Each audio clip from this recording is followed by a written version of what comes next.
Mabuti, ito pong taong gustong maligtas.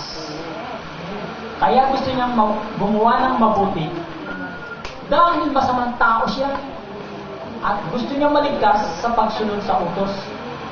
Tanong, nasunod ba? Hindi naman eh. Pangalawa, yung isang tao naman na ito, yung pangalawa, gumagawa rin ng mabuti pero hindi para maligtas. Kaya siya gumagawa ng mabuti dahil ligtas na siya. Amen po ba? Amen. Yung po yung tinatawag na biyaya ng Diyos. Hindi natin kaya magpakabait, pero pinabait tayo ni Lord. Amen. Sa pamagitan ng kanyang kapangyarihan. Ang sabi ni Lord, dumating siya ito, a man must born again. Kailangan maisilang ka ng muli. Kapangyarihan ng Diyos ang gagawa nito, hindi yung tao. Amen po ba? Alam po nyo, meron po kaming computer. Pag meron kaming computer, pinasok ng virus. Ala! Naano siya, na-stroke. Parang naglalag siya. Tapos na hanggang isang araw, ayaw nang mag-function. Ayaw nang gumalaw. Na-stroke. Alam ba nyo kung ba't na-stroke? Yung computer na yun? Marami ng virus na pumasok. O, anong paraan ang gagawin? Kaya niya bang pagalingin yung kanyang sarili? Wala. Kaya ang ginagawa po, yung may-ari ng computer na yun, nire-reformat siya.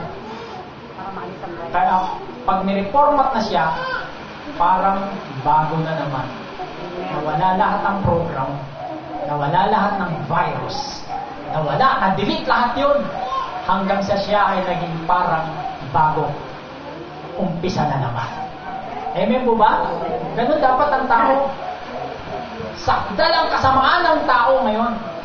Kaya nga, sumusunod sila sa kautusan dahil gustong maging mabait, dahil nga masama. Kaya nga, di ba, binasa natin kanina, ang kautusan ay binigay sa mga taong ayaw kumilala sa Diyos. Kaya ngayon, ang tao po ay sakdal na ang kasalanan, dami ng kasalanan sa katawan.